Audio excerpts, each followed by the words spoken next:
ಎಲ್ರಿಗೂ ನಮಸ್ಕಾರ. ಪ್ರತಿ ಸರ್ತಿ ನಮ್ಮ ಸಿನಿಮಾ ರಿಲೀಸ್ ಆದಾಗ ಅದೇ ನೀವೆಲ್ಲರೂ ಬಂದಾಗ ಇವರೆಲ್ಲರೂ ನೋಡಿದ್ದೀನಿ ಅಂತ ನಾನು ಫಸ್ಟ್ ಸಿನಿಮಾದಿಂದನೂ I think I been seeing all of you. ತುಂಬ ಖುಷಿ ಆಗುತ್ತೆ ಬಿಕಾಸ್ ಇದು ಒನ್ ಸ್ಟೆಪ್ ಅಹೆಡ್. ಓಕೆ, ಇನ್ನೊಂದು ಸಿನಿಮಾ ಅನ್ನೋ ಖುಷಿ.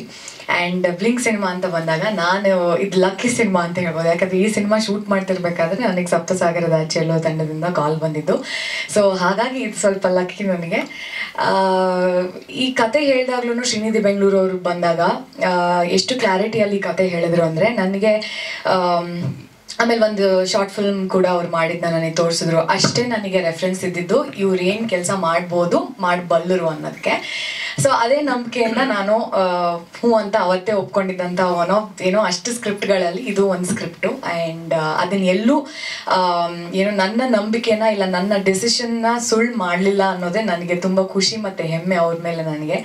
ಆ್ಯಂಡ್ ಈ ಸಿನಿಮಾನ ಎಷ್ಟು ಮಟ್ಟಕ್ಕೆ ಒಬ್ಬ ಪ್ರೊಡ್ಯೂಸರ್ ಆಗಿ ಹೌದು ದುಡ್ಡು ಹಾಕದೆ ಓಕೆ ನೋಡೋಣ ಅಂತ ಎಲ್ಲ ಹೇಳಿ ಸುಮ್ಮನೆ ಹಿಂದೆ ಕೂರದೆ ಆನ್ ಗ್ರೌಂಡ್ ಆನ್ ಫೀಲ್ಡ್ ಇಳಿದು ಪ್ರತಿಯೊಂದು ವಿಚಾರದಲ್ಲೂ ಡಿಸ್ಟ್ರಿಬ್ಯೂಷನ್ನ ಅವರೇ ತಗೊಂಡು ಏನೋ ಯಾರೋ ಡಿಸ್ಟ್ರಿಬ್ಯೂಟರ್ ಎಲ್ಲರನ್ನೂ ಅಪ್ರೋಚ್ ಮಾಡಿದ್ರು, ಅವ್ರಿಗೇನೋ ಅದು ಸರಿ ಬರಲಿಲ್ಲ ಅಂತ ನೋಡಿ ಸರಿ ಅಂತ ಇವರೇ ಎಲ್ಲ ಏನೋ ಫಿಲ್ಮ್ ಥಿಯೇಟರ್ ಚೇನ್ಸ್ಗೆ ಮೆಸೇಜ್ ಮಾಡಿ ಅವ್ರು ಕೊಡೋ ಏನೋ ಶೋಸ್ ಮಾತ್ರ ತಗೊಂಡು ಆ ಶೋಸ್ನ ಪ್ರತಿಯೊಂದು ಶೋಸು ಹೌಸ್ಫುಲ್ ಆಗಿ ಅದಾದ್ಮೇಲೆ ಅದೇ ಥಿಯೇಟರ್ನವ್ರು ಓಕೆ ಅಂತ ಇನ್ನೊಂದಷ್ಟು ಶೋಗಳು ಕೊಡೋ ಹಂಗೆ ಮಾಡಿ. ಆ್ಯಂಡ್ PVR ಸಹ ಫಸ್ಟು ವೀಕ್ಸಲ್ಲಿ ನಮ್ಗೆ ಟಾಕ್ಸಲ್ಲಿ ಸಿಕ್ಕೇ ಇರಲಿಲ್ಲ. ಬಟ್ ಅದಾದ್ಮೇಲೆ ನಂತರ ಇವರು ನೋಡಿ ನಮ್ಮ ಸಕ್ಸಸ್ ರೇಟ್ ಇಷ್ಟಿದೆ, ನಮಗೆ ಶೋಸ್ ಕೊಡಿ ಅಂತ ಹೇಳಿ. ಬಿಕಾಸ್ ನಮ್ಗಿದ್ದಿದ್ದು ಶೋಸ್ ಎಲ್ಲ ತುಂಬ ದೂರ ಅಂದರೆ ನಮ್ಮ ಹತ್ರದಲ್ಲಿ ಇವಾಗ ಸಡನ್ನಾಗಿ ಓಕೆ ಒರಾಯಣ್ಗೆ ಹೋಗೋದು ಇಲ್ಲ ವೈಷ್ಣವಿ ಸಫೈರು ಇಲ್ಲ ಯಾವುದು ಹಾಗೆ ಅದು ಯಾವುದು ಸಿಗಲೇ ಇಲ್ಲ ನಮಗೆ. ಸೊ ಎಲ್ಲ ಗೋಪಾಲನ್ ಆ ಕಡೆ ಫುಲ್ RR ನಗರೋ ಈ ಕಡೆ ಹಂಗೆ ಹೋಗ್ಬೇಕಾಯ್ತು. ಬಟ್ ಆದರೂ ಜನ ಹೋಗಿ ನೋಡಿ ಅದನ್ನ ಹೌಸ್ಫುಲ್ ಮಾಡಿ ಒಳ್ಳೊಳ್ಳೆ ರಿವ್ಯೂಸ್ ಹಾಕಿ ನೀವುಗಳು ಅವ್ರು ಹೇಳ್ತಾರೆ ಎಷ್ಟೊಂದು ಜನಕ್ಕೆ ನಾವು ಪ್ರಮೋಷನ್ಗಂತ ದುಡ್ಡೇ ಕೊಟ್ಟಿಲ್ಲ ಮೇಡಮ್, ಅವರೇ ಕವರ್ ಮಾಡಿ ಅವರೇ ರಿವ್ಯೂ ಕೊಟ್ಟರು ಅಂತ.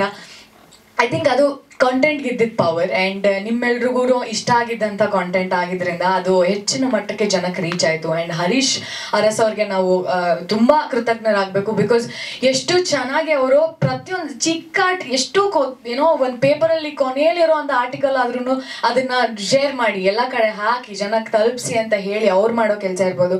ಪ್ರತಿಯೊಬ್ಬರು ಐ ಥಿಂಕ್ ತುಂಬ ಚೆನ್ನಾಗಿ ನಮಗೆ ಸಪೋರ್ಟ್ ಮಾಡಿದ್ದಾರೆ. ಆ್ಯಂಡ್ ಅದರಿಂದಾನೇ ನಾವು ಇವತ್ತು 25ನೇ ದಿನದ ಸೆಲೆಬ್ರೇಷನ್ನ ಒಂದು ಪ್ರೆಸ್ ಮೀಟ್ ಇವಾಗ ಮಾಡಬೇಕು ಅಂದ್ಕೊಂಡಿರೋದು. ಬಿಕಾಸ್ ಅವಾಗ ಸ್ಟಾರ್ಟಿಂಗಲ್ಲಿ ನಾವು ಯಾರು ಅಂದರೆ ಟೀಮ್ ಹೊಸದಾಗಿರೋದ್ರಿಂದ ನಾವು ಹೇಳಿದ್ರೆ ಏನು ಕೇಳ್ತಾರೆ ಇಲ್ಲ ನಮಗೆ ಆ ಮೀಡಿಯಾ ಟ್ರಾಕ್ಷನ್ ಹೆಂಗೆ ಸಿಗತ್ತೆ ಅಂತೆಲ್ಲ ಅಂದ್ಕೊಂಡವ್ರು. ಈಗ ಸಿನಿಮಾ ಚೆನ್ನಾಗಿ ಮಾಡ್ತಾ ಇದೆ, ಇವ್ರು ಏನು ಮಾಡಿರ್ಬೋದು ಹೆಂಗೆ ಮಾಡಿದ್ರು ಅಂತ ಕೇಳಕ್ಕೆ ಅಟ್ಲೀಸ್ಟ್ ಕೂರ್ತಾರೆ ಅನ್ನೋ ಒಂದು ನಂಬಿಕೆಯಿಂದ ಇವತ್ತು ಬಂದು ಏನೋ ನಾವು ಇದನ್ನು ಮಾತಾಡ್ತಾ ಇದ್ದೀವಿ. ಸೊ ಅದೇ ಒಂದು ಖುಷಿ, ಅದೇ ನಮ್ಮ ಸಕ್ಸಸ್. ಸೊ ಅದಕ್ಕೆ ನನಗೆ ತುಂಬ ಖುಷಿ ಆಗುತ್ತೆ. ಇಂಥ ಒಂದು ಸಿನಿಮಾದ ಭಾಗ ಆಗಿ ತುಂಬ ಖುಷಿ ಆಗುತ್ತೆ. ಆಫ್ಕೋರ್ಸ್ ಪರ್ಫಾರ್ಮೆನ್ಸ್ ಬಗ್ಗೆ ಹೇಳೋಂಗಿಲ್ಲ. ದೀಕ್ಷಿತ್ ಅವರು ಇಲ್ಲ ಮಂದಾರ್ ಅವರು, Kiran sir, Gopal sir, everybody ಎಲ್ಲ ತುಂಬ ಚೆನ್ನಾಗಿ ಮಾಡಿದ್ದಾರೆ. ಅದ್ರ ಬಗ್ಗೆ ಹೇಳಕ್ಕೆ ನಾನು ತುಂಬ ಚಿಕ್ಕವಳು. ಬಟ್ ಈ ಸಿನಿಮಾ ಆಸ್ ಅ ಪ್ಯಾಕೇಜ್ ತುಂಬ ಅದ್ಭುತವಾಗಿ ನಮಗೆ ವರ್ಕೌಟ್ ಆಯಿತು. ಆ್ಯಂಡ್ ಜನಕ್ಕೂ ಅದು ತುಂಬ ಚೆನ್ನಾಗಿ ತಲುಪಿದೆ. ಇದ್ದಿದ್ದು ಬಜೆಟ್ ಕನ್ಸ್ಟೆಂಟಲ್ಲಿ ಶ್ರೀನಿಧಿ ಬೆಂಗಳೂರು ಅವರು ಈ ಥರ ಒಂದು ಕಾಂಟೆಂಟ್ನ ಜನರನ್ನ ಹಿಡಿದು ಕೂರಿಸೋಂಗೆ ಯಾವುದೇ ಟೆಕ್ನಿಕಲ್ ಫ್ಲಾಸ್ ಕಾಣಿಸದೇ ಇರೋ ಹಂಗೆ ಎಡಿಟರ್ ಆಫ್ಕೋರ್ಸ್ ಸಂಜೀವ್ ಅವ್ರಿಗೆ ನಾವು ಥ್ಯಾಂಕ್ ಮಾಡ್ಬೇಕು. ಅವರು ಇವತ್ತು ಬರೋಕ್ಕಾಗಲಿಲ್ಲ ಬಿಕಾಸ್ ಎಷ್ಟು ಎಡಿಟ್ ಮಾಡಿ ಅವ್ರ ಕಣ್ಣು ಆಪ್ರೇಷನ್ ಮಾಡಿಸ್ಕೊಂಡಿದ್ದಾರೆ ಇವತ್ತು ಅಂತೆ. ಸೊ ಅಷ್ಟು ಸ್ಟ್ರೆಸ್ಡ್ ಆಗಿ ವರ್ಕ್ ಮಾಡಿದ್ದಂಥ ಜನ, Jeevan, Bharat, all of them, Tejas, ಪ್ರತಿಯೊಬ್ಬರು ಎಷ್ಟು ಚೆನ್ನಾಗಿ ಕೆಲಸ ಮಾಡಿದ್ದಾರೆ. ಆ್ಯಂಡ್ ತುಂಬ ಯಂಗ್ ಟೀಮ್ ನಮ್ಮದು. ಇದಕ್ಕೆ ನಿಮ್ಮ ಸಪೋರ್ಟ್ ಸಿಕ್ಕಿದೆ, ನನಗೆ ತುಂಬ ಖುಷಿ. ಇನ್ನು ಹೆಚ್ಚು ಮಾತಾಡಲ್ಲ. Thank you so much. And ನಮ್ಮ ಸಿನಿಮಾ ಮ್ಯೂಸಿಕಲ್ ಫಿಕ್ಷನ್ ಅಂತ ಹೇಳೋದಕ್ಕೆ ಒಂದು ಏನೋ ಅರ್ಹತೆ ಇರೋದೇ ಪ್ರಸನ್ನ ಅವರ ಮ್ಯೂಸಿಕ್ಕಿಂದ. ಸೊ ಹಾಗಾಗಿ ಎವ್ರಿಥಿಂಗ್ ಎಲ್ಲನೂ ಕೂಡ ಬಂದು ನಮ್ಮ ಸಿನಿಮಾ ತುಂಬ ಚೆನ್ನಾಗಿ ಜನಕ್ಕೆ ತಲುಪಿದೆ ಅನ್ನೋದು ನಮ್ಮ ಖುಷಿ. So thank you so much. ನಿಮ್ಮೆಲ್ರಿಗೂ ಥ್ಯಾಂಕ್ ಯು ಸೋ ಮಚ್. ಇನ್ನೂ ಹೆಚ್ಚಿನ ಜನಕ್ಕೆ ಇವಾಗಿರೋ 2 ಶೋಸ್ ಇನ್ನೂ ಜಾಸ್ತಿ ಮಾಡೋ ಹಂಗೆ ಆಗ್ಬೇಕಂದ್ರೆ ನೀವುಗಳು ಇನ್ನೂ ಜನಕ್ಕೆ ತಲುಪಿಸಿದ್ರೆ ಪ್ರಾಬಬ್ಲಿ ಆಗುತ್ತೆ. So yeah, thank you so much.